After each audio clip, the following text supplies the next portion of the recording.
It was a quiet October morning in Oldsmar, a suburb just outside Tampa.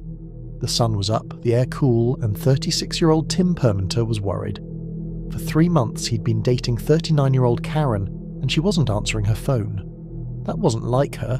She was reliable, grounded, and she never missed work. But today, she hadn't shown up at her job with American Airlines, and the calls Tim had been making all morning went unanswered. By the time he pulled into her driveway, he immediately felt unease. Tim got out of his car and walked up to the front door. He knocked once, twice, 3 times. No answer. He tried again, louder this time, the silence inside pressing back at him like a weight. Finally he tested the handle. The door swung open. That was odd. Karen always locked up. He called her name, but the house stayed quiet. A few steps down the hall brought him into the open kitchen. At first, nothing seemed wrong.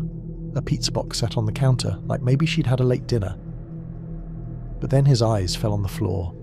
Karen was lying there on her back, her body drenched in blood. She wasn't moving. Tim froze, then stumbled forward, realizing instantly that she was gone. His stomach lurched.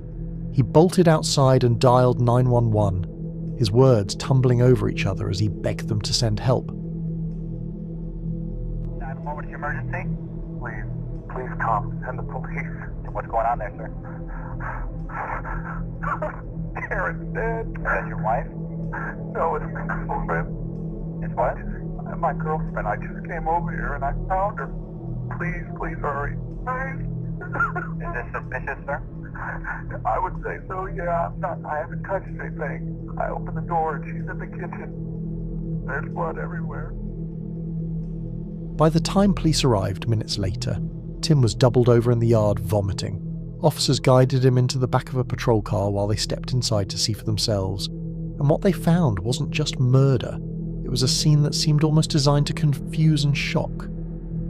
Karen's body lay sprawled on the kitchen floor, 16 or 17 stab wounds marking a violent end, each blow delivered with terrifying precision. The room bore the hallmarks of a struggle. Chairs overturned, a cabinet slightly ajar, but it didn't feel like a random burglary gone wrong. The rear door had been forced open, yet nothing of significant value was missing. The cable box had been tampered with, wires cut, and her phone was gone. On the wall above her body, smeared in blood, were 3 letters: R-O-C. At first glance, it seemed like a cryptic clue, but investigators quickly learned it wasn't random. It pointed to someone from Karen's past. Forensics examined every detail. Karen's right index finger was streaked with blood, as if she'd tried to write a final message herself, but she was left-handed. Near the kitchen counter, a single garden glove sat abandoned, its mate nowhere to be found. Everything suggested that someone wanted the scene to tell a story, but a story designed to mislead. Detectives began mapping her personal relationships with intense scrutiny. Karen had 2 men in her orbit who had raised red flags in her life. Her ex-boyfriend, Rock Herpy, an insurance adjuster with a history of drug issues and domestic violence, and Jeff, a man from her past entanglements who had already been cleared through alibi verification. Rock's violent history and Karen's past complaints made him a person of interest.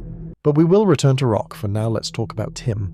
Attention returned to Tim Permenter as investigators found discrepancies in his story. Phone records and pizza delivery times didn't align with his claims. Though lacking direct evidence, his criminal past kept him under scrutiny.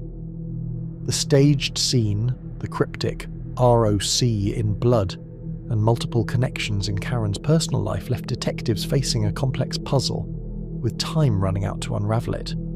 It wasn't just a clue, it was a signature, a deliberate message from someone who knew Karen intimately. Every lead pointed to Rock Herpy, her volatile ex-boyfriend.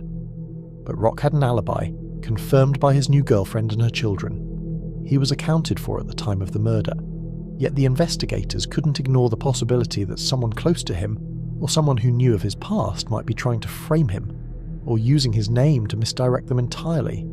Forensic teams worked tirelessly to extract every scrap of evidence from the crime scene. Fingerprints, DNA swabs, and blood patterns were catalogued. The pizza box on the counter became a key point of interest. The timestamps didn't align with Tim's claimed departure, and slices were missing that should have been untouched. Investigators began to suspect that someone had been in the house after Tim supposedly left. Security footage from nearby streets and surveillance from the pizza delivery confirmed unusual movements around Karen's home that evening. Each detail painted a portrait of a carefully orchestrated crime. Meanwhile, Tim Pimenta remained under close observation. His past, which included a history of violence and criminal activity, made him a person of interest, but detectives needed more than speculation. Every call, every message, every movement from that day was being reconstructed. Small inconsistencies began to appear. Phone records placed him near the house later than he had initially claimed, and his explanation for the pizza delivery didn't fully match the timestamps. Investigators began piecing together the profile of a killer who knew Karen intimately and had staged the scene to confuse authorities while leaving a personal signature. The garden glove, smudged letters, and manipulated entry all pointed to a calculating, meticulous perpetrator. As detectives dug deeper, cracks appeared in Tim Pimenta's alibi. His fingerprints on a pizza box delivered after he claimed to have left, and phone records showing calls from Karen's house late into the evening, keeping him under intense scrutiny. Forensics found no forced entry, yet the back door had been tampered with, the cable box opened, and Karen's purse upended, staged signs of a burglary that never was. The chilling ROC written in blood hinted at intimate knowledge, not random violence. Detectives confronted Tim, piecing together his past, a history of violence, pimping, and attempted kidnapping. Witnesses corroborated fragments of his darker life, painting a picture of a man capable of calculated brutality. Under pressure, inconsistencies in his timeline and his presence at the house during the critical window became undeniable. The pattern was clear. Tim had turned vengeful when Karen resisted his past and threatened to end the relationship. That night, he arrived, a mix of charm and menace, and when confrontation escalated, he stabbed her repeatedly over 16 times, then staged the scene to mislead investigators, writing his name with gloves, trying to implicate someone else, even eating pizza in her presence to create a bizarre alibi. Evidence continued to mount. Fingerprints, phone data, and witness statements left no doubt. Tim's carefully constructed story unraveled completely, and he eventually confessed to the murder, revealing the chilling premeditation behind every detail. By 2007, Tim stood trial. He was convicted with first-degree murder. The jury even recommended the death penalty, though the judge later sentenced him to life without parole.